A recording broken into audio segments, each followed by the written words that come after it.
Umpisa ng taon, may bomba na kaagad sa TNT. We have here one of the hottest and most controversial lawmakers of the land, Congressman Leanne Leviste.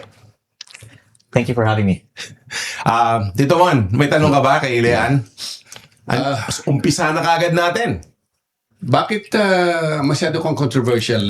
Sadya ba yan o meron kang plano pang iba? Actually, sir, I'm just doing my job. Ayoko naman na kinilala ko, tapos hindi naman ako papasok. Ang nangyayari kasi, yung iba, hindi na lang umattend sa session. Tapos meron pa kaming mga sweldo, mga MOOE, at nahihiya naman ako sa sarili ko na I'm occupying a seat in Congress na araw-araw wala tayong mga na-contribute. Palamuti. Palamuti tawag nun, Tito Mon. Yung decoration. Oo. Marami naman dyan sa Kongreso. Palamuti. Makikita mo naman, nagte-text lang. Di ba? Kita mo, naka-video eh. No? Actually, ang lumalabas po, maraming mga incentives inaalok sa mga miyembro ng Kongreso. Hindi naman sinasabi, kapalit nito, manahimik ka. Pero, syempre, pag maingay ka, hindi ka nakakakuha ng ibang mga incentives. Anong mga incentives yun? Well, yung isa, pinakita sa akin ng isang member ng House Appropriations Committee, mga budget items worth 151 million, kasama ang TUPAD, AIX, MAIP, Farm to Market Road, DPWH budget, at ang lumalabas, pag uma-attend ka sa mga meetings, meron kang incentive. Pag minsan may kailangan na iboto ng Kongreso, ang mga members after passage may incentive. Magkano incentive? Well, on October 13, after the approval on second reading of the 2026 budget, there was 1.5 million pesos that was given, which, according to Congressman Toby Chanco, is always given pag may break. 1.5 Cash. Na Cash. MOOE to. Wow. Nilinaw ni Deputy Speaker Ronnie Puno na yung 2 million naman na ibinigay nung Desyembre ay hindi bonus, kung hindi additional funding for your Christmas requirements. At ang 2 million na ito ay binigay din halos kasabay ng approval naman ng BICAM ng 2026 budget. Yung 1.5 million pesos, pangkalahatan yan o piling-pili lang? Nagulat to sir ako na pagkatapos ng approval ng budget, may pila sa isang maliit na kwarto. Saan korto yan? Iba-iba po eh.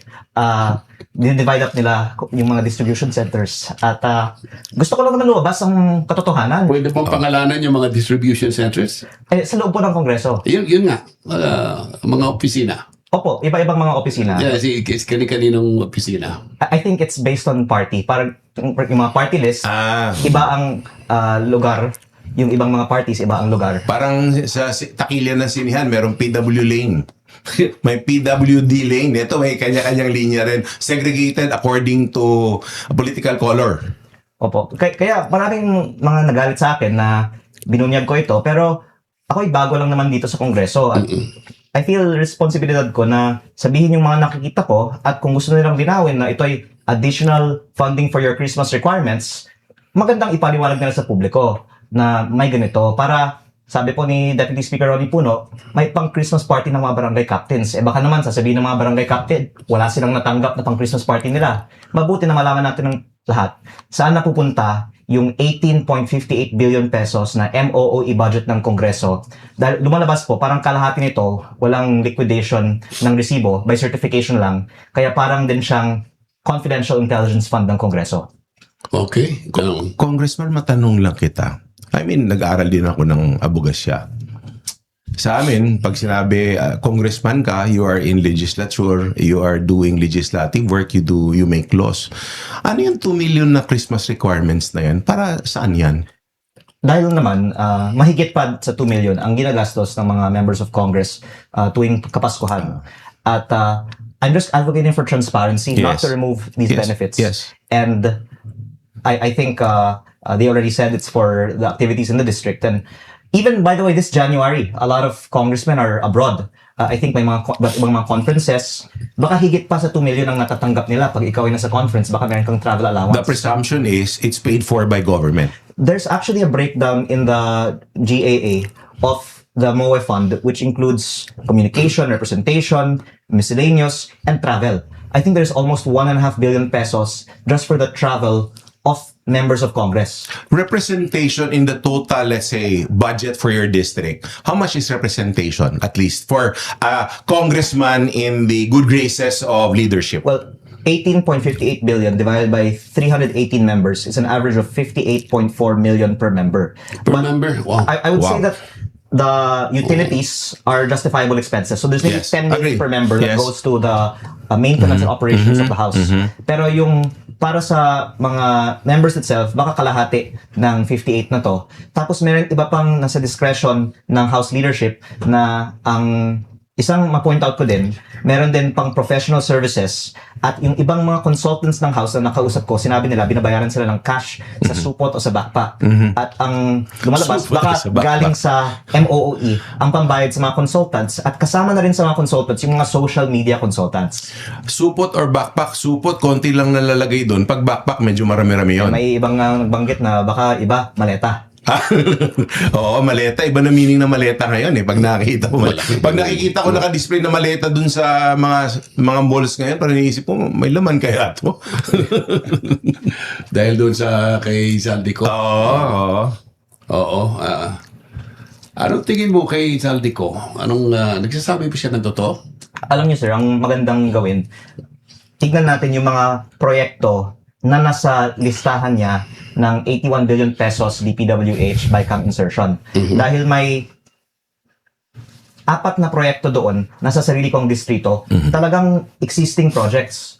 May tatlong 350 million at isang 200 million na slope protection sa Nasugbu at riverside protection sa Lian, total of 1.25 billion pesos of projects that I can say ay halos 5 times overpriced. Kasi 45,000 per square meter para maglagay ng netting sa bundok sa Nasugbu. Wow. At ang question ko lang, they exist, maanomalya dahil overpriced ang mga proyektong ito? Sino ang nagpalagay sa budget ng mga proyektong ito? At sino yung pumili ng kontraktor at kumuha ng di umano'y kickback? Kaya kalimutan na po natin na galing kay Zaldico ang listahan ng mga proyekto. Factual po na may nadagdagan ng mga proyektong ito. Around the country, testigo po ako sa sarili kong distrito na maanomalya ang proyekto na kabilang sa listahan ito. So, I hope that the House will not fault me for asking the question. Ilang porsyento ang dinagdag doon sa proyekto? Para sa netting sa bundok, 45,000 per square meter ang pinaresyo at yung sabi ng ibang engineers, baka 5 times overpriced yan. Yes. Eh baka 20% ang napunta sa proyekto. Tito Mon, in perspective lang ha, I've read an article na per square meter, para kapag kunyari magpatayo ka ng structural, yung structural per square meter per structure mo nun, ang gagastusin mo like 18 to 20,000 pesos per structural na yun ha, load bearing yun. Now for mga interior, 25,000 to 30,000 per square meter, but 45,000 for a netting. Common sense na lang po, talagang magtatanong tayo bakit ganun. Isa pa sir, sa listahan naman na galing sa DPWH ng mga proyekto sa 2025 National Expenditure Program, meron doon nakalagay na 8 billion pesos in projects proposed by OP, parenthesis, ES/SAP. At yung pinakamalaking isang proyekto doon ay nasa sarili kong distrito Office rin. of the President yan. And baka kayo OP. po ang makakasagot. Sino si OP OP? o yung ES o SAP Special Assistant to the President. Hindi, common sense na mga pag pinag-uusapan naman national budget, alam nga naman, ang ibig sabihin ng SAP, yung computer budget sa yung computer company na ganun, di ba? Tsaka yung ES, anong ibig sabihin nun?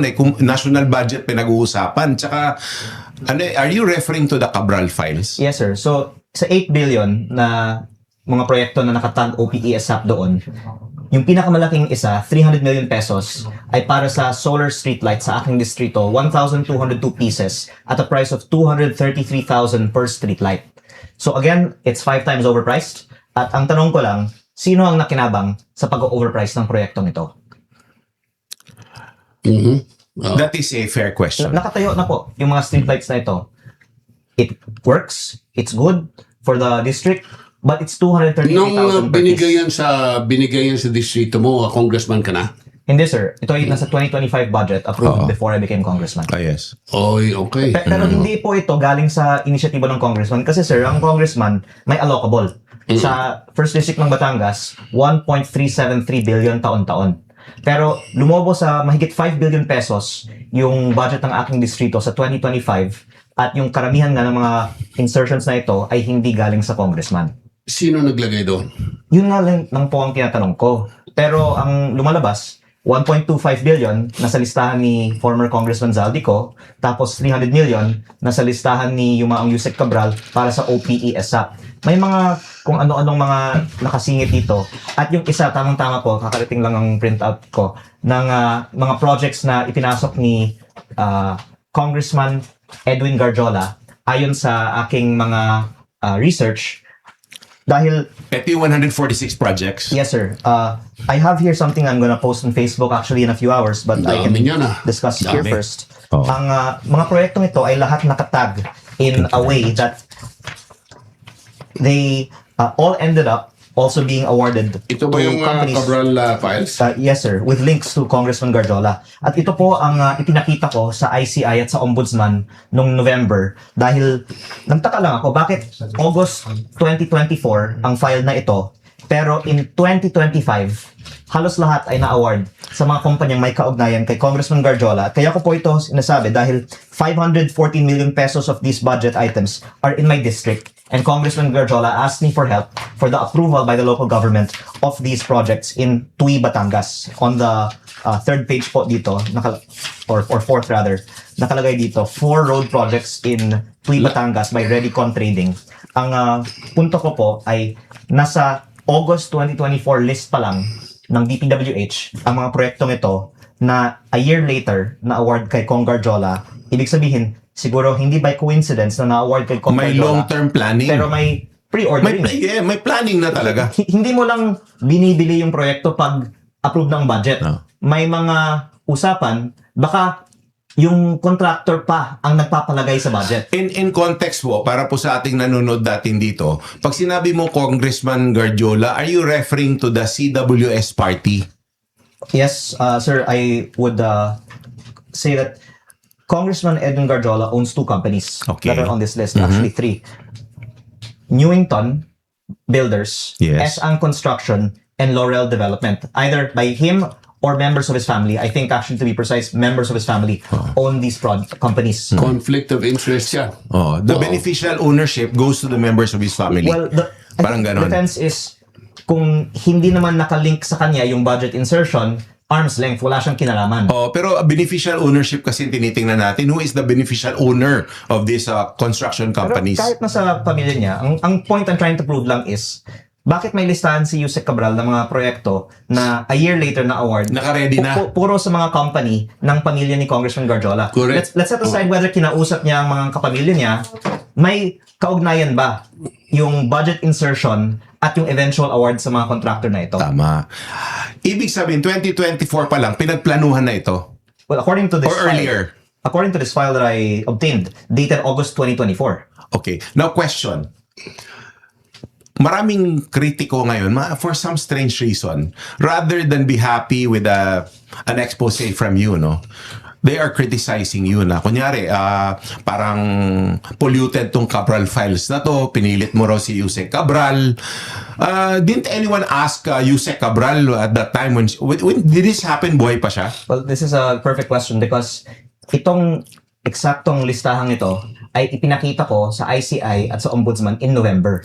November! Buhay po si Yusek Cabral doon. Yes. At sinasabi ko, dapat nating imbestigahan bakit sa file ni Yusek Cabral may mga proyekto na naka-group together na eventually na-award kay Congressman Garjola linked companies na at that time si Yusek Cabral sana ay pwedeng sumagot. So, kung ako ay... Bakit pag pinagkatiwala ni Yusek Cabral yung files sa iyo? Actually, sir, nung June 11, una kong binisita ang kanyang opisina at nagbigay siya sa akin ng explanation ng kanyang high-level budget allocation formula. At nagsulat din po ako asking for the budget per district. At nung pumasok si Secretary Official Vince... communique ito. Yes, sir. Okay. At nung pumasok si Sec Vince sa DPWH on September 1, naisip ko na magandang pagkakataon ito to try again dahil si Sec Vince ay para sa transparency. Yes. At mula September 4 hanggang December, nasa akin ito, alam ko ni Sec Vince, at nung November pa nga, sinabi ko sa media, meron akong listahan ng pre-ordering di umano ng mga kumpanyang korektado kay Congressman Garjola at buhay pa si Yusek Cabral noon, wala naman nagsabi na hindi ko dapat ilabas yan. Pero for some reason po, nung Desyembre, nung uminit na ang diskusyon tungkol sa mga files ni Yusek Cabral, lumabas na po ang mga alegasyon na kahit na may CCTV kami na maayos kami maglalakad sa opisina, Nakita ko yun. hindi naman daw authorized ang pagbibigay nito sa akin. Pero ang gusto ko lang linawin ng po is November ko pa sinasabi sa publiko. na sa Haven't akin you ang files na ito. haven't you confronted Congressman Guardiola on this? Actually, sir, 3 months hindi ko siya nakita sa Kongreso. Pero nung nakita ko siya December 1, 3 months. nag-selfie nga kami, di ba? 3 months. At yun ay dahil marami akong mga gusto ngang tanungin sa kanya. Pero hindi na niya ako sinagot matapos ng aking mga in-upload tungkol sa kanya. Oh, ibig sabihin na wala siyang sagot sa iyo na nung mga katanungan mo. Ang dami-daming kuwan na dito. Actually, sir, Hindi mo siya tinanong na parang hindi ba nakakahiya na congressman ka tapos ikaw rin yung contractor? well, August, May, June, July, August, and April, kinausap niya ako tungkol sa mga proyektong ito dahil humihingi siya ng tulong para sa implementation at magpa-park pa siya sana ng karagdagang mga proyekto sa aking distrito. Pero By park, anong ibig sabihin na maglalagay ng pera? to take a step back po, the reason why I'm advocating on the reform of the budget process because bago akong congressman, humihingi ako ng budget sa DPWH para sa mga lehitimong mga proyekto ng aking distrito at sinasabihan tayong lahat, kulang ang budget. Pero may mga nagbubulong, kung gusto mo ng budget, lumapit ka kay Kong Garjola. Parang siyang may hawak ng alokasyon ng budget ng DPWH, pati DA. Pati distrito mo. Opo, kasi Wow. ibang mga congressman din nagsasabi na yung mga nire-request namin, hindi ina-aprobahan ng DPWH, pero kung gusto mo ng budget, lumapit ka kay Kong Garjola. Siya ay representante ng CWS Party List. Yes, Hindi ko yes, alam bakit yes. siya may hawak ng DPWH at DA budget. Ibalik lang natin konteksto ulit dito. Ang konteksto dito is that napansin mo na ito. Kaya ko nga sinabi na kailangan nating i-reforma itong sistema ito dahil sa Kongreso, ang usap-usapan, kung gusto mo ng extra budget, lumapit ka sa mga broker. Balikan natin ng yung mga DPWH. construction companies na pumasok sa distrito mo na supposedly pagmamayari ng beneficial ownership ng mga kamag-anak ni Kong Garjola na supposedly legal kasi arm's length. Arm's length, ibig sabihin, hindi konektado sa kanya. Pero bakit siya nakiusap sa'yo na i-proceed yung mga budget na to kung hindi to totoo? Well, except if you can prove nga na yung budget insertion ay galing sa kanya at yun ang kahalagahan ng files ni Yusek Cabral at ng iba pang mga files ng DPWH para malink natin na hindi lang nagkataon na na-award sa mga kumpanya ng pamilya ni Kong Garjola mga proyektong ito, pero yung nagpapondo ng mga proyektong ito mismo ay si Congressman Garjola. Kung sana investigahan ito ng DPWH, ICI o Ombudsman. Kailan po lumapit sa inyo si Congressman Garjola for these projects to happen? Actually, nung May, pagkatapos ng election, humingi na siya ng tulong para sa approval ng na-approve ng budget pero hinaharang ng LGU Was kasi this in your house or hindi sir. met in a coffee shop, restaurant? Nag-usap kami in Batangas actually during the campaign. Humingi siya ng Okay. tulong para sa kanyang mga kandidato. Tapos tumawag din siya sa akin in May right after the election kasi ayaw ng LGU yung asphalt.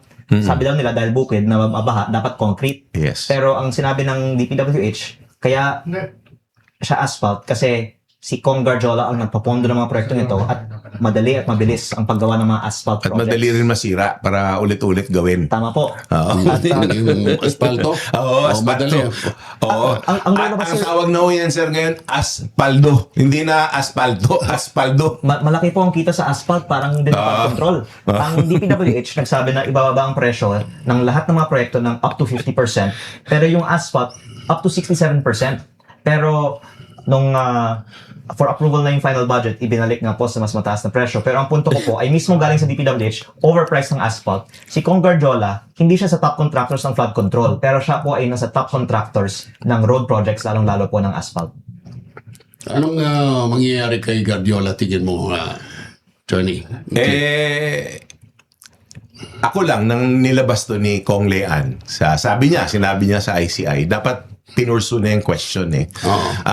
Tsaka tinanong na si Yusek Cabral nang andyan pa siya kasama sa buhay mundo natin. Pero ngayon, in fact, nababasa ko, what worries me is that nababasa ko na parang kinikriticize si Kong Lean for showing these files. Ngayon, lumilitaw pangalan ni Congressman Garjola.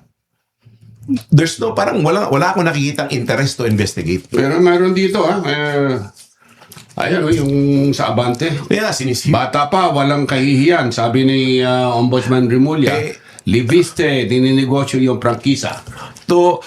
Actually, sir, hindi pa ako nagbigay ng opisyal na pahayag dito dahil I let Meralco respond dahil yung alegasyon ay binenta ko ang kumpanya na may prangkisa na walang approval ng Kongreso. Yes, Pero ang Meralco na po mismo ang nag-correct na yung binenta kong kumpanya walang kinalaman sa kumpanya na may prangkisa. Yes. Mali siya lang. Parang mali siyang dating. Nirerespeto ko po si Ombudsman Remulla, kaya hindi po ako nagbigay ng direktang sagot dahil ang Meralco po ay nag-correct I correct myself. Hindi mali siya. Lack of research. Maling kumpanya ang allegation na to. Lack of research. Paano nga lack of research? Lack of There research. was no sale of the company with the franchise. The allegation is I sold the company with the franchise. Yes. And galing na po sa Meralco, I did not sell the company with the franchise.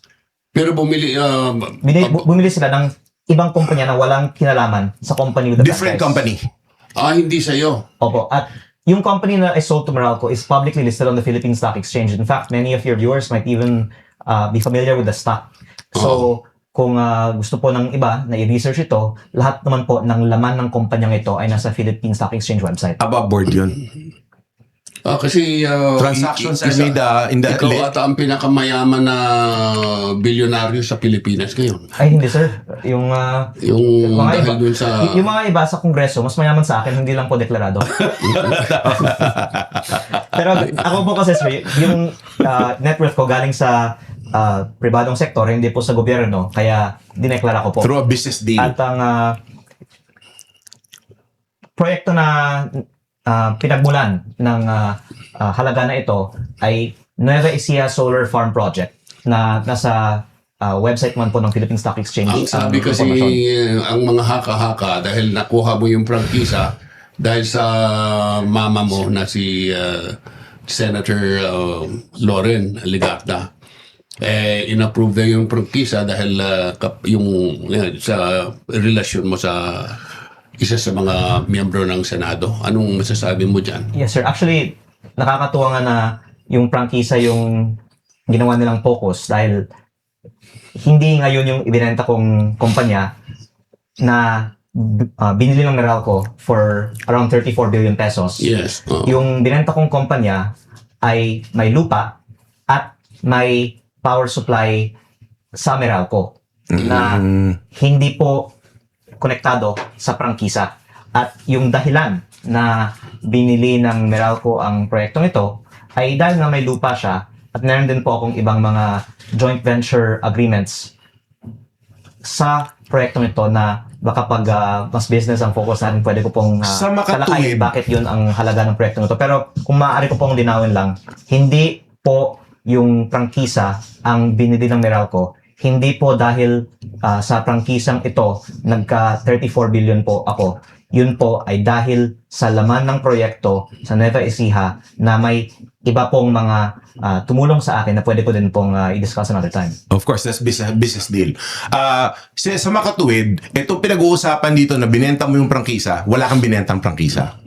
Wala po. At correct. Again, I'm just being careful on of course. The statement, of course, is from a very respected person. Yes, who, of course. I would not want to I'm curious lang, why is he interested on this one? Is it, hindi naman, this is a private deal? Bakit maging interesado ang taong very respected na ganong klase? Magtatanong si OMB Ombudsman Remulla on this private deal. Well, yung iba pa kasing mga statements ay tungkol sa Cabral Files. Na ang sinabi ko, November ko pa pinakita ito sa ombudsman at baka ang feeling ng iba, ang insinuation ko, hindi nila ginagawa ang trabaho nila. Na alam ko naman, napakarami silang trabaho. Kaya mabilis na nga ang aksyon ng gobyerno ngayon kumpara sa mga nakaraan na taon-taon dami pang mga nakapile up ng mga cases. At least ngayon, kung paano, may progress tayo in just a few months.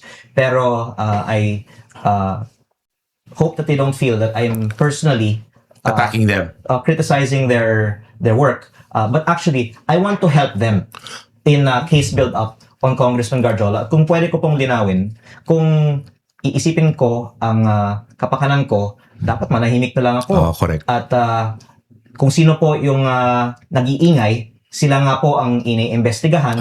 At baka hindi pa bibigyan ng mga incentive sa Congress. Pero sa akin po, I just don't want to not do my job and be a waste of a seat in Congress. Kaya even if it is against my financial interests, inilalabas ko po ang mga alam ko tungkol sa mga DPWH projects na ito. So in your perception and probably the perception sa mga nanonood sa atin dito, parang in retaliation nito na parang since akala nila they were alluded to na hindi nila ginawa ang trabaho nila, eto na ngayon ikaw pa yung tinira. Para bang ikaw nga to ang dami mong ginagawang kalokohan, nagbenta ka ng prangkisa, parang ganun ang I dating. would like to let other people reach their conclusions, but Yeah. at least the statements come alongside statements about my alleged critique of their performance on the DPWH investigations. At sa akin naman po, I'm not intending to critique. Yes. I'm intending to help. Yes. Kasi nga, November, binigay ko po sa kanila ang listahan nito. At kung may gusto pa nilang malaman mula sa akin tungkol sa mga proyekto ni Congressman Garjola, sana yun po ang magiging focus ng ating mga talakayan at hindi yung iba-ibang mga issue. Dahil I think ang publiko ay naghihintay din na may malaking isda di umano na Tama po yun. mahuhuli. Bakit si Guardiola napaka Prolific ang pangalan. Prolific. Yung unang-unang kay Gloria. Political survivor, ibig mo sabihin. Kung lahat ng kung sino yung presidente, Nalapit siya. malapit siya. Sir, galante siya. Galante. Kung ako lang sir ay tatanggap, may malaki na akong bonus sana. Magkano ang binibigay ni Guardiola? Hindi ko naman siya tinanong yung sa narinig mo. magkano para sa akin kung tatanggapin ko. Pero unang-una, sa sarili kong distrito, meron na siyang mga parking ng projects.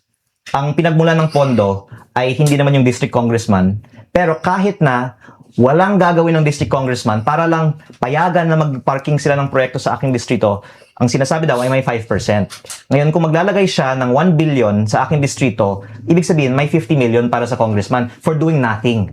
At maglalagay siya sana ng karagdagang mga proyekto pa sa aking distrito, pero dapat siyang pipili ng contractor at magiging overpriced ng proyekto, kaya hindi ako pumayag. Yan ang tinatawag na parking fee. Just para kang mag-park sa'yo. Kasi alam mo mga pera ay ilalagay lang doon sa isang departamento. Napakasarap ang buhay ng ibang nasa kongreso na hindi mo kailangan pumasok, may sweldo, may MOE, may parking mula sa mga contractors. Kailangan malinawan ito ng taong bayan. Pero Yung parking fee na gano'n. yung Paano yung parking na yun? Yung sasabihin siya, kunyari, may influensya congressman ako. Magpapark ako sa'yo. Paano yun? By the way, ang basehan ko dito ay hindi lang ang mga talakayan namin ni Cong Garjola noon, pero nagpadala din sa akin ng mga listahan ng mga proyekto na ilalagay niya sana sa DPWH budget ng aking distrito. At ang dahilan na may parking fee kasi ay wala naman pong kontrata na siya ang pipili ng mga kontraktor, pero magpapalagay siya Yung pera. ng budget at for bidding ng DPWH the year after. At para hindi pakialaman ng congressman yung bidding nito na lulutuin di umano sa DPWH office, bibigyan na lang siya ng 5% para hindi siya makialam sa bidding. Hindi na ako magsalita at makialam sa bidding. So kahit wala kang gagawin, basta wag kang makialam sa lutuan ng bidding, bibigyan ka ng 50 million sa 1 billion pesos na parking. Mabuti manaliwanagan yan dahil ang taong bayan, sabi, ano ba yung parking na yan? Bakit may parking? Parang hindi ka makialam sa bidding. Ipapark, ilalagay yung pera na para sa iyo, ilalagay mo doon sa isang halimbawa departamento ng gobyerno. Pagkatapos later on, kukunin mo. Alam mo, parang walang pinagkaiba ito. Parang sindikato yung usapan. I mean, no mention of names, ha? Pero parang kung ganitong sindikato naman talaga yung kongreso. Sir, ito po yung nakakatakot na implikasyon nito. Oo. Lahat ng mga DPWH offices kung saan may proyekto si Congressman Garjola ay maaaring investigahan for bid rigging. At yung mga Bids and Awards Committee, Back Secretariat, Technical Working Group, District Engineer ay imposibleng hindi involved sa lutuan ng mga bidding na sinabi nga ni dating Undersecretary Roberto Bernardo, almost 100% ng mga bids sa DPWH ay luto. So sa listahan ito, may mga proyekto all around the country from Luzon, Visayas, and Mindanao at maaaring tignan din ang status ng mga proyektong ito at questionin kung nagkaroon nga ng illegal actions to obtain the contracts. In which case, hindi dapat limitado lang sa iilang mga distrito ang investigasyon ng DPWH. ang nakakatakot po, baka kokonti na lang o walang matitira sa DPWH na empleyado o kontraktor kung talagang consistent tayo sa investigasyon. May mga nagsasabi na kaya mo hindi raw binabanatan si Vice President Sara dahil nag-OJT ka kay Presidente Digong nung kailan kung panahon niya. Actually, sir, maganda kung ilabas na lang ang buong Cabral files para hindi sasabihin na may itinatago akong mga pangalan. Dahil maraming mga nagtatanong, nandyan ba ang mga Duterte? Kung wala, hindi ko naman sasabihin na meron. That's the truth. Pero Wala. meron ba? Wala. Walang pangalan ng Duterte sa Cabral files. Tapos, sa allocable budget, there's 401 billion pesos allocable to the 253 legislative districts of the country. 4 na distrito, walang allocable sa 2025.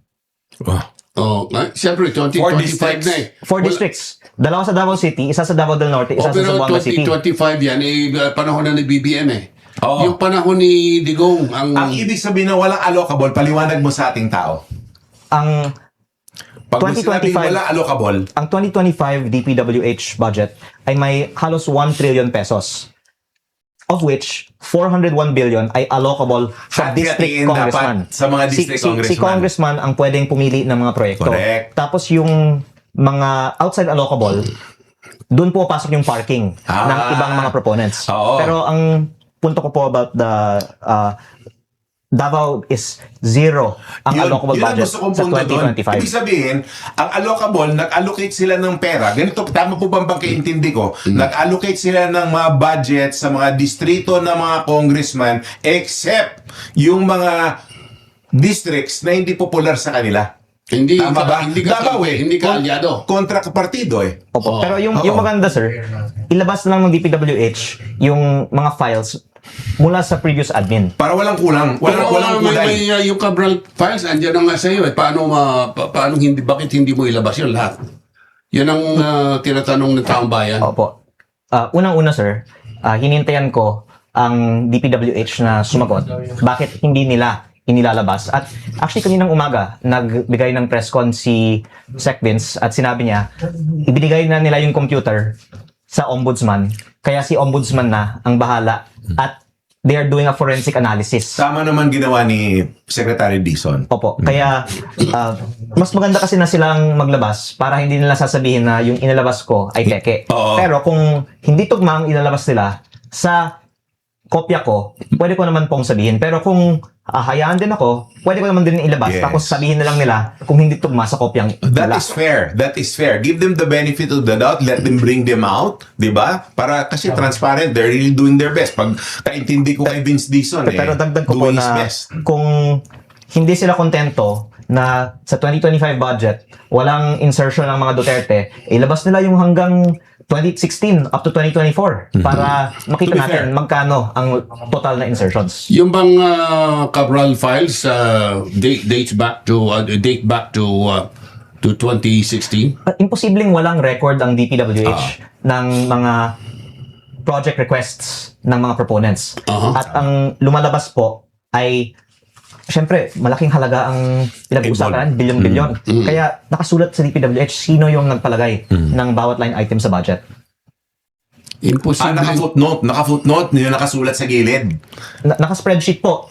Yung nakita natin sa budget Oo. ay yung proyekto. Oo. Pero sa internal files nila nakalagay care of sino.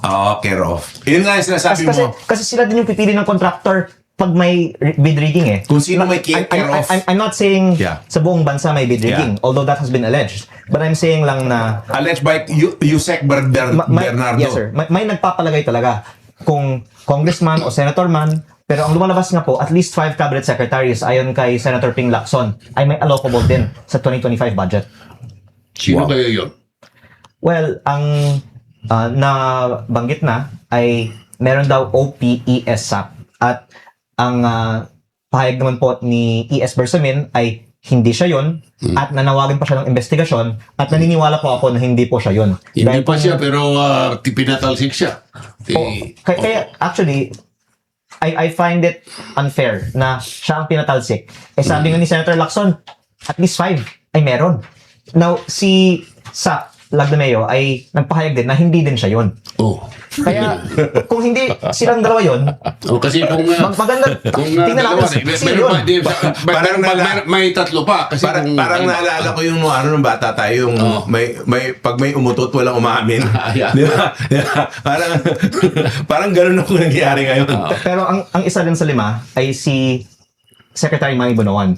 At sabi nga ni Senator Lacson, may higit kumulang 30 billion of projects si SMB.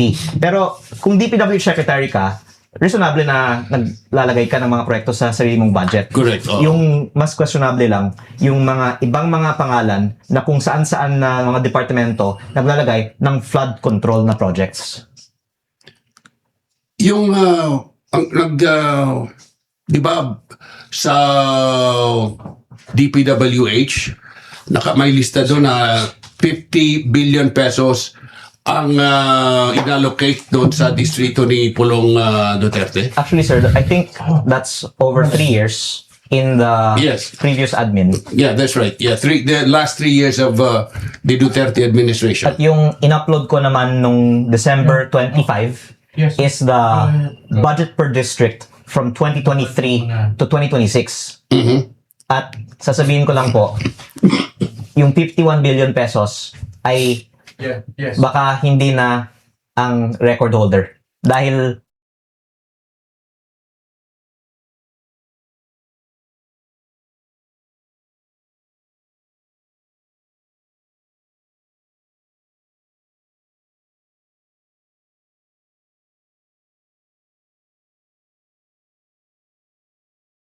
ng bawat distrito. I'm not accusing anyone of corruption or calling for any budgets to be removed. I'm just asking for transparency and the sharing of Pwede pa information ulit. to the public. Congressman, may tanong dito sa live.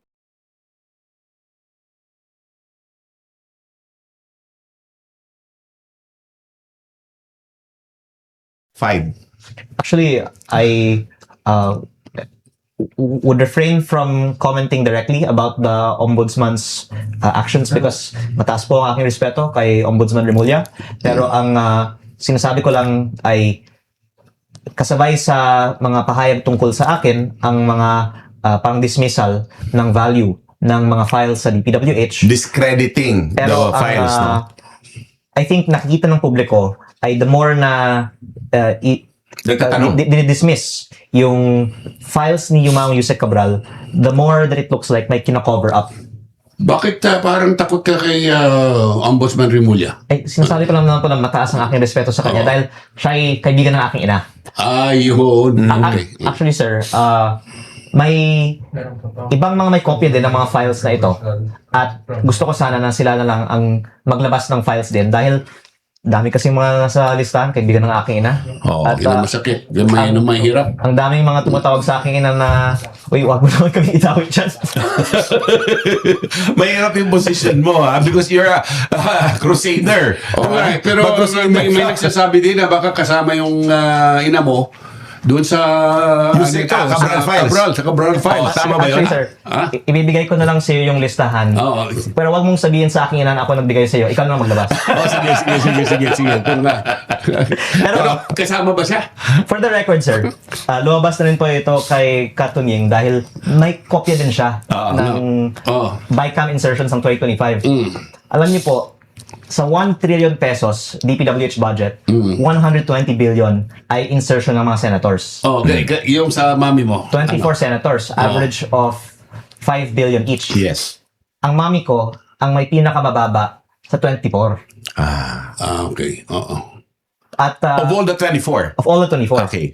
Kaya sabi ko sa mami ko, alam mo, mabuti nga kung lumabas yan para makita ng tao na pinakamababa ang sa'yo. Tama yun. Oo. Pero kung ilalabas yan, yung iba magagalit naman sa akin. Oo, Kaya tama. ibibigay ko lang sir sa inyo, ikaw naman maglabas. Kino-partner mo naman ako. May kapatid din ako, dalawa doon sa Senado. Dito magkakaalaman. Magaling talaga ito. Dito magkakaalaman. Anyway, ano Clint? Ay, alam mo, ang mahirap sa katotohanan, when the truth is out there, Yes, it slices, it cuts through, Yeah. it's deep. Cuts deep. Cuts Yes. deep, cuts beyond physical, mga physical aspects eh. Alam mo, tagus kaluluwa ang katotohanan eh. I empathize with him kasi nanay niya sa Senado, Mahirap. dalawang kapatid ko sa Senado. Oo. So, naintindihan ko yung sitwasyon yung dalawa. Ako lang yata hindi politiko O, dito. kaya nga, dapat ibigay mo sa kanya. Pwede. Oo. Pwede. Alam mo, nagtatanong mga tao, they're very curious. And yun nga, hindi nyo naman, dahil kamag-anak nga natin, palaging nare-relate sa atin, parang to discredit us, sabihin na, si Montulfo naman, protector naman ng dalawang kapatid niyan. Of course, kapatid, di ba? Pero, all these things. Pero kung pwede kong linawin din, Yeah. despite the appeals not to release the files, I'm really just waiting for the DPWH and Ombudsman That's fair. to finish their authentication.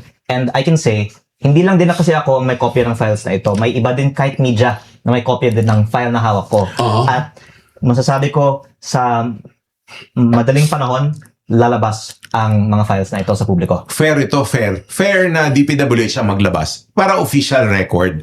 Ngayon, pag lumihis pa niyan, ang dami may kopya out there, magkakaroon. Kahit di na si Kong Lean, dami magtatanong, ba't iba itsura ng aking list dito? Kaya nga, parang, Eto, may list na tayo. So, ba't iba? Di ba? Parang malalaman. So, Lahat na ba, kumpleto na ba yan? Yung Ito po yung 20 billion pa lang ng mga kumpanya may kaugnayan kay Congressman Garjola. Pero, Kay Congressman Gardiola lang yan? Opo. 5 pages. Garjola lang ito. Oh my God. Ilang total po nito for this particular list, ha? This is 20B. 20 billion. So, yung discuss natin so far, yung 401 billion ng district congressmen, tapos may mga special lists tulad nitong kay Congressman Garjola ng 20B. Alam mo, gusto kong makarating ito kay Gardiola. Ang kapal na mukha mo. Biro mo, congressman ka na, tapos contractor ka pa, hindot ka. Kung maaari ko pong depensahan din yung ibang mga kasama ng aking ina. Yung mga senators, yung pinag-iinitan ngayon, sabihin mo, tig 5 billion ang average. Ang aking ina, much, much less. Si Congressman Garjola, over 20 billion sa kanya. Hindi, siya pa naglalagay. Siya yung contractor. Parang it would appear that he has the influence to influence wherever the project goes and what kind of project goes to which and where. At saka yung allegation naman ng iba, kumukuha sila sa contractor eh. Pero, Ito, contractor talaga eh. Oo. yung iba, vertically integrated. Sa kanila na yung kita, sa kanila pa yung insertion. Kaya, ang maganda, no allegations, simply bringing out the facts, ipaliwanag bakit may di umano'y pre-ordering ayon sa mga files na ito. Nakita ko yung files na namangha ko eh. Oo, grabe. Yung files. Grabe ito. Pwede bang isama ang Cabral files ni Leviste sa Blue Ribbon Committee hearing? I can say that Senator Lacson has the copy also because yung mga pahayag niya sa publiko ay tugma sa mga laman ng files ko. At I'm sure na tatalakayan ito sa susunod na hearing. Acknowledge. Sino nagsabi nun? Paulit lang. Exclusive. Proud Caviteña. Proud Caviteña, salamat sa tanong nyo. Kaya ko po sinasabi na let's be May mga nagdadagsaan tayong ano? Ang daming mga tanong. Yes. Mga tanong. So let's assure the public lalabas ang mga files na ito dahil hindi lang naman po ako may hawak at I think yung Kay ibang may Igual lang hawak. yan, Gardiola lang yan. Lalabas. Opo. Wala pa yung iba? Basically sir, may 401 billion ng mga district congressmen, may 320 billion ng other. Sa 320 na other, may 20 billion na Gardiola na alleged list. May 8 billion ng OPESAP, may baka 17 billion ng leadership, kung sino man si leadership. At may kung sino-sino pang iba na Sino mga yung codenames. leadership? Kung sino nagbibigay ng kaban. Si Yusek Cabral sana yung makakasagot. Pero yung maganda rin dito, may nakalagay na encoder sa bawat line item. At may iba naman na din na nagpahayag na dapat isupina ng Kongreso yung mga files, pati yung mga encoders para sagutin sino si leadership, sino si OPESAP, at ang ibang mga code names na nasa file na ito. My problem with what you said, Congressman, was that kung ang Kongreso din mismo ang magsasabpina ng mga files na to, na considering na marami sa congressman involved sa issue na to, parang nakakawala ng credibility yung investigation. Ang problema, sir, sila yung may power of subpoena eh. Yan ang, Pero yung maganda, may Kongreso, may Senado. alam mo, I think Congress has to restore the integrity of the institution. Pero yung Blue because- Ribbon Committee is doing its job. Yes. At magaling, sir, yung I Vice Chairman pray. ng Blue Ribbon Committee. Yung Blue Ribbon. Napakagaling, sir, ng Vice Chair ng Blue Ribbon Committee. Teka, mahirap ba yun? Yung chairman, si Lacson. I have misunderstanding with the Ping Lacson, but he's doing well. Opo. Ganun tayo. Pero si, Tiwala na lang tayo na habulin nila yan. anyway, si Senator Erwin Tulfo po ang Vice Chairman ng Blue Ribbon Committee. Kaya baka may Ayaw ko say mag-comment din dyan. siya tungkol sa tatalakayin sa susunod na hearing. Pero actually, Tito Mon, kaya naman I think ito personal opinion ko lang. Kaya naman nanalo mga Tulfo, may Tulfo brand eh. Ang Tulfo brand, palaban at may palaging tumatayo sa laban sa mali. Ganun din naman ang Ligarte. Oo. Ganon din. Ito nga, kaya andito si Leanne eh. And thank you very much for that. Kaya ang taong bayan may tiwala dahil sa ginagawa natin. Opo, at the public can be assured na may mga kamag-anak ang mga senador na nagbubulong sa kanila tungkol sa mga magandang i-bring up sa mga hearings. And I hope that more will come out in the next Blue Ribbon Committee hearing. Wow, that's our prayer too. I mean, pinag-usapan natin billions and billions and billions. So billions upon billions upon billions, trillions na ito. 'Di ba? Trillions na ito, and it has to be addressed dahil sa totoo lang ho, looking at our financial situation, Tito Mon, no, na $1 is to 59 point Oh my God. 30 or 60 centavos at ano ito Wala at I think this is at selling rate. Bag-buying ka, higher pa yung iba yung dollar price when you're buying dollars. Parang Mickey Mouse money na yung Parang pera gano'n, no? So, with all these billions na umiikot naman pala sa economy ng whoever is benefiting from it, nakakabastos to sa atin na mga ordinaryong mamamayan na nangyayari ito in the face of our desperation. Pero maganda naman kasi ngayon na Clint, yung nagising na yung taong bayan. Oo. Hindi na sila pathetic. Talagang pumapalag na. At saka may mga taong nagaya nitong si Congressman Libiste. Appreciated. Kaya we're in safe hands. Yes. May pag-asa. Kaya nga, tinanong Pag-asa nga, pa tayo. minsan mga common na tanong, may pag-asa bang Pilipinas? Well, as long as leaders, we have leaders like you who question a wrong system, may pag-asa tayo, Congressman. Nung translasyon na nagsisigawan yung mga tao, they were denouncing yung corruption. Yung religious event, naging political. Yung religious event, naging political na. Galit ng tao, pinagdadasal Ibig na sabihin, sila. galit na yung tao. Oo, galit ng tao. Ewan ko kung ano yung pinagdasal nila. Baka sinabing mamatay na sana yung mga ulo-ulo. Si Cara David parang pinapakinggan eh. May bagong New Year's wish na naman siya eh. Ay nako, sana nga tumino na tayo. Congressman, what do we want to see from what we're doing now? What do we want to see? What do you want to see? Well, I'm calling for transparency, not to race to any conclusion or judgment, but there should be nothing to hide with the way that the people's money is being spent. And I actually said that I want others to be the ones to lead these investigations, but if the information is not coming out into the public, then I will supplement and Ito gusto upload ko, it myself. ito pa, para paintindihan nating nanonood ngayon. Bakit gusto natin, who are proponents for good governance, bakit gusto natin ng transparency? Bakit gusto natin ng transparency? Ano bang magagawa ng transparency sa kakulangan ng pera natin? Well, unang-una po, kung walang mali, dapat walang tinatago.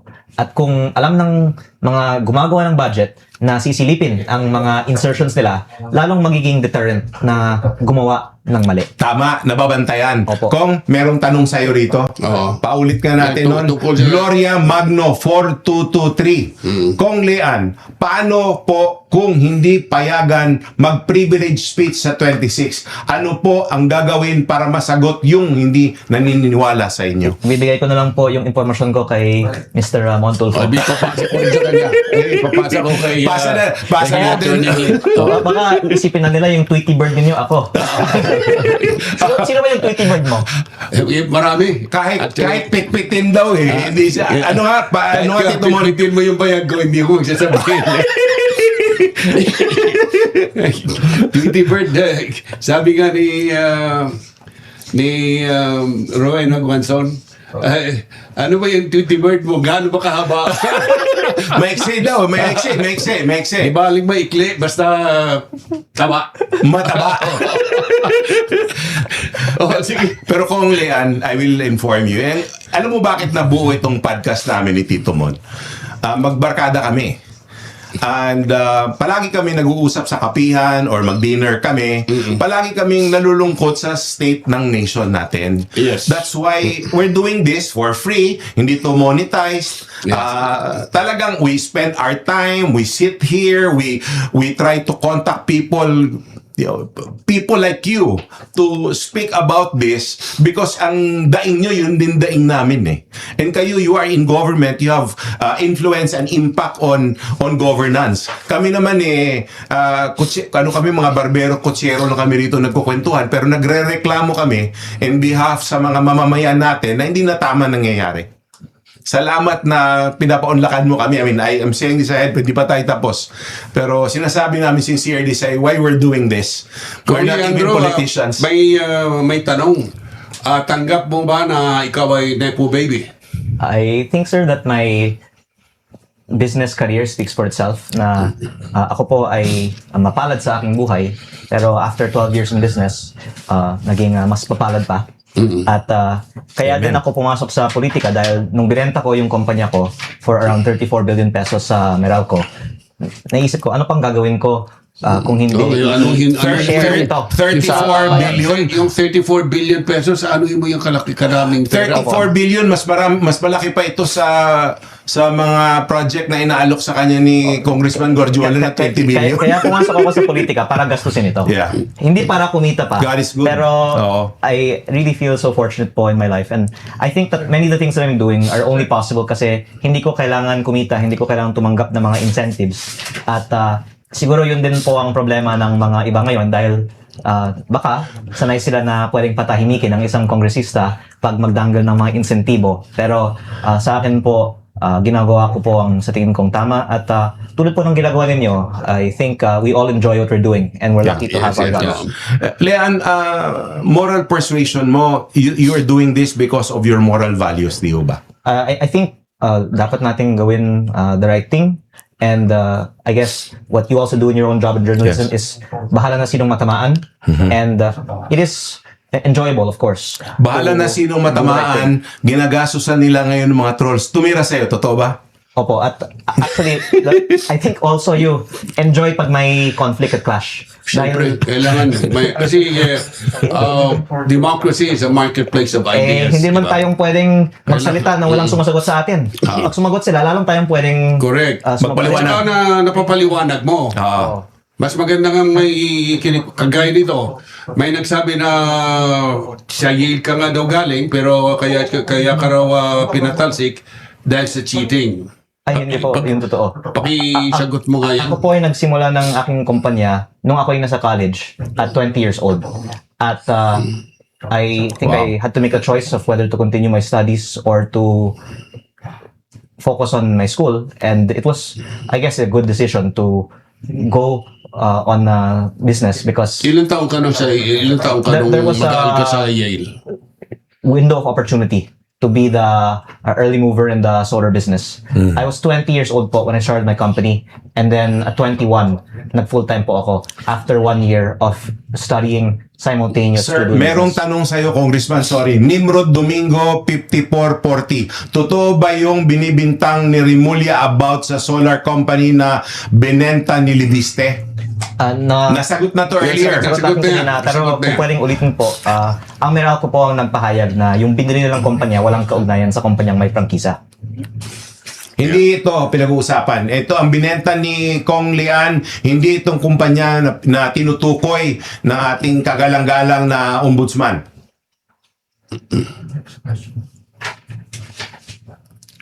Maraming mga tanong. Maraming Ito, sinisenyasan na kayo, mga kaaway ng mga trolls. Ano masasabi natin sa kanila? Kaya ko po pinag-iimbestigahan yung MOOE ng Kongreso kasi ang balita ko, doon galing yung mga sweldo nila. Budget mo, laking budget yun, laking pera yun. Sayang sa trolls, ha? 54 billion na, di ba pinag-usapan natin, 54 billion na MOE pera yun, ang laking 18 billion. 18 billion. 54 million per congressman. Oh, grabe. Average. Paldum-paldum mga trolls Hindi, ngayon. pero sinasabi ng ibang congressman, wala naman akong nakikita ng 54 million eh. Ang ibig sabihin, napapunta sa troll, hindi sa congressman. Paldong-paldo yung troll ngayon. Paldong-paldo pala. Dito man, pwede ba maging troll na rin tayo? Part-time job natin para paldo tayo 54 million per congressman. 200 yan. Kasi ganito sir, may care program.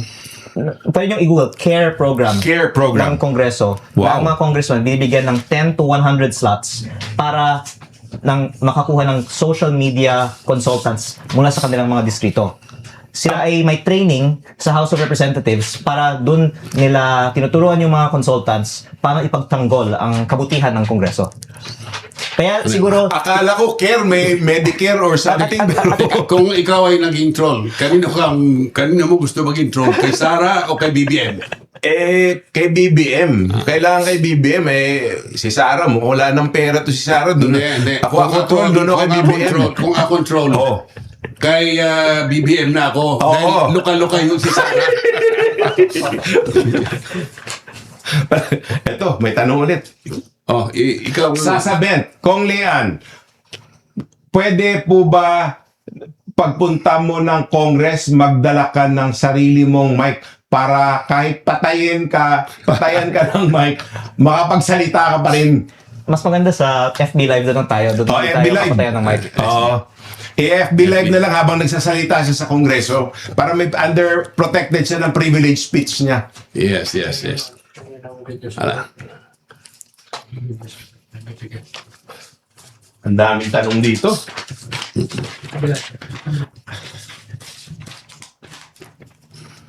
Yan ang maganda sa live, ano? Ito, sinasabi, the arrest of General Pokis for inciting sedition, what message does it send to the people like you who are known to be critical of this administration? Well, yung nakakalungkot ay kung gumagawa ka ng illegal pero tahimik lang, hindi ka iniimbestigahan. Okay sana kung lahat na lang tayo imbestigahan at kasuhan, di ba? Tito Mon, mukhang ikaw masasama ka rito. Kailangan mag-message ka na rin. Kasi ang lumalabas lang pag na critical sa administration, hinuhuli. Kung Hinuhuli. ang lumalabas po, kung maingay ka, iimbestigahan ka. Pero kung gusto mong mangontrata sa DPWH ng tahimik, hindi ka iimbestigahan. Totoo nga yan. Mabuti na maging contractor na lang tayo. Gusto ko maging kagagani ni Guardiola. Ganon. Oo. Huwag tayo maging social media troll, maging contractor na lang. Oo nga, sabagay. Tayo pang pipili kung saan mapunta yung proyekto, sino ang hawak ng proyekto. Basta kailangan magaling ka lang magsabi, Congressman, umupo ka na lang, sit back and relax, may 5% ka galing sa akin. Meron isa nun, ding congressman, bukod kay Guardiola, na kung sino yung nakaupo, ay dikit siya. Si yung tiga Pampanga, si Dong Gonzales. Yes, magaling that's right, din na politiko yun. Bawat administrasyon, malapit po yun. Magaling na politiko yun. Kasi, in politics, kaibigan lahat. Kaibigan lahat. Yung nakakatakot kasi, sir, para sa Kongreso, sa nabuksan na flood control investigations, kakunti lang ang walang kaugnayan sa flood control. Kaya anong mangyayari kung maging consistent tayo? Wow. At lahat na may kaugnayan sa flood control ay maimbestigahan. At paano ng Kongreso? Ang tanong ko dyan, bakit halos lahat ay by flood control? May mga lugar naman na hindi binabaha? Opo, pero kung saan konting tao pero maraming bundok, doon din bigyan ng DPWH ng malaking budget eh. Flood ng pera yun, Tito Mon. Flood ng pera. Oo, baha ng pera. Bumabaha ang pera. Actually sir, hindi ko lang di-discuss to kasi nakakatakot din yung ibang mga contractor na ito. May bagong tanong ulit. Bakit galit sa'yo si Kong, si Boying Rimulya, na gusto kang kakainin kung makapagsalita laban sa'yo? Dahil ba sa Cabral Files o nainggit lang siya sa'yo? Bertudes. Bertudes. Nagsabi si Bertudes. Muli para sa mga kakilala ni Ombudsman Remulla na nakikinig, siya po ay kaibigan ng aking ina at mataas po ang aking respeto Bigyan para sa natin ng kanya. respeto. Pero alam mo, yung tanong na yan, mukhang galit kay Rimulya yan. Mga political, mga tanong na yan, political enemy yan. Mukhang ganun talaga. Dito wala tayong pinapanigan. In public service talaga, you have to be ready for criticism or critics. Yes. Public service ka eh. Like si Kong Lian, ganun din. Tanggap niya naman lahat eh. Yan ang Banateros, walang inuurungan. Pag tama palakpakan, pag mali ay babanatan. Yan ang Banateros, boses ng ordinaryong Pilipino. Banateros ay walang makakaawan. Walang inuurungan, Banateros ay tinutulungan.